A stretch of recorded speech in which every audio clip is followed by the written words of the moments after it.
Oggi è un giorno di festa per la mia Comitini, perché finalmente è arrivato il giorno dell'intitolazione dell'auditorium a Luca Crescente, un magistrato morto giovane, a soli 39 anni, che ha dedicato la sua vita alla lotta contro le mafie.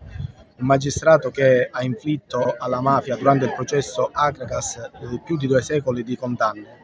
Un magistrato che ha assicurato alla giustizia i carcerieri e gli assassini del piccolo Giuseppe Di Matteo. Quando è nata l'idea di intitolare l'auditorium alla memoria di Crescente, Sindaco? L'idea è nata grazie ad Alfonso Bugea, devo dirvela tutta. Ha fatto questa proposta durante un tavolo tecnico, mentre eravamo riuniti con il tavolo tecnico scientifico del Museo del Tricolore.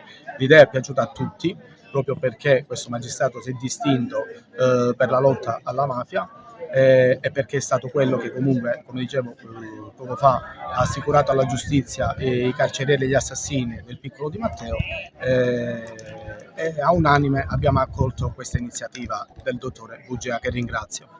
La famiglia di questa giornata.